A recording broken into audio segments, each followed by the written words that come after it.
Hello, friends, and welcome to Midlife Chapters. So, two series ago, we talked about clarity, and then we talked about gardening, right, in the last series. So, clarity showed us what is true, gardening showed us what season am I in, and now comes the series on focus. What do I put my attention to? So once you know what is true to you, even though, and I really want to reiterate this does not need to be something definite and that cannot be changed. Please never ever ever believe that. It can always be something that's in transition, something that's moving, and that is fine. It's just for that moment. Do you know what is true? Do you know what season of life you are in? If it is, or of a project or of a task or whatever it is, right? We go through various different seasons and in different aspects of our life, and they don't always have to match up. But are you in the resting phase? Are you in the growth phase? So once you know all of these things, I think the real challenge now, or I wouldn't call it the challenge, I would even say the fun part is that where is your attention going? What are you focusing on? And remember that where your attention goes, your energy flows. Now, this is very important. You probably already heard this phrase everywhere. People use this quite a lot, and I actually really believe it. Have you ever noticed, if you think about something quite a lot, you will end up seeing signs that remind you of this thing. Now, let me give you a very short example. For example, when I was pregnant with my children, because the attention was focused on the pregnancy, we ended up seeing pregnant women everywhere. Now, does that mean that suddenly at that point of time the number of pregnant women increased? No. It just meant that we were training our brain to look for these women. And that is what we saw. And that's the power of this thing, right? That's the power of focus. So if you can put your focus on something, that is what is going to be reflected back to you. Now consider how powerful this actually is. So what I want to say is that, we go through our days, and of course we have diverse things in our mind and 1,000 different tasks or things that need to be taken care of, and all this is great. However, if there is one or two things in life that you want to accomplish, that you want to get to a goal, maybe it can be something that is as broad as I want to have more peace in my life, then can your focus be on peace? And this becomes especially true for us, especially women in midlife, because in midlife, the focus part comes with the cost. And what I mean by that is that we have to be very deliberate and intentional about what we focus on, because everything else that's not needed is taking away our life force.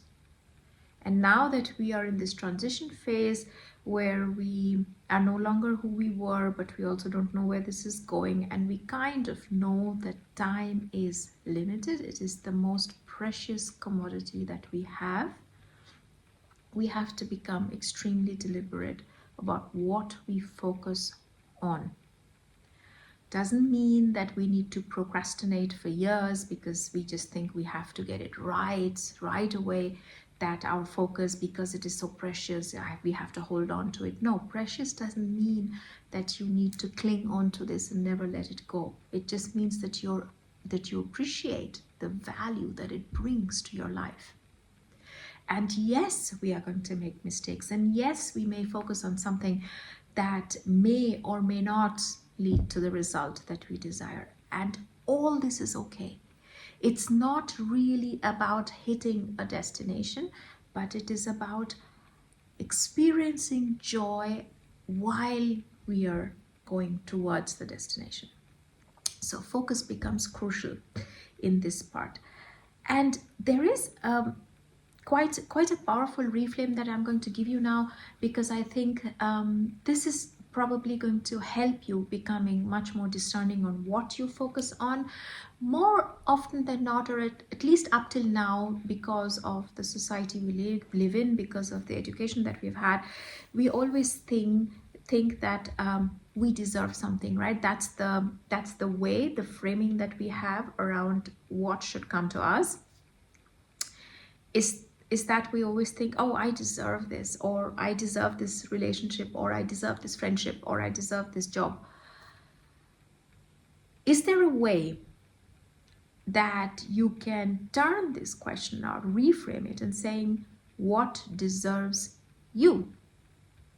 So I'm going to say this one more time. Choose what deserves you. And this, I think, brings a lot of discernment in where we choose to put our focus. So if there is something or someone or a situation or a job that deserves you, that is where you put the focus on. You see what it does. It very subtly actually shifts the power back to you instead of projecting it outside. Because now you see that your time is valuable, that you as a human being is valuable.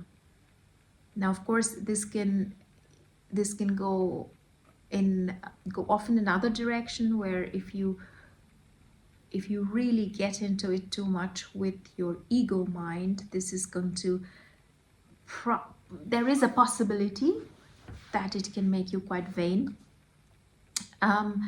The trick is to find the balance, just like everything in life, right? Too much of anything is not good, but to find the balance and to see that, okay, what deserves me, what deserves my time, what deserves my energy, what is it that I see that there is appreciation, there is a worthiness, there is the feeling that yes, this is worthy of my time. And that is where you put your focus. Now, this may not happen with everything that you're doing in life, may not happen every single day, and all of these things is fine. See, everything that I'm doing is kind of giving you certain guidelines, if you choose to take them, which I think may lead to experiences that are going to enrich your life, right? So we are here on this planet such that we can experience life in its fullest and most beautiful form. And I just think that when you reach midlife, and for women like us, that you just think, yes, this is something that I've been thinking about. I just don't know how to go about it. So my midlife chapters is designed in a way that is going to guide you or give you just some pointers in directions that you can go. So as always, I hope that this has helped. And as always, do like, share, subscribe, comment if you feel called to. And I will see you in the next video. And until then, remember that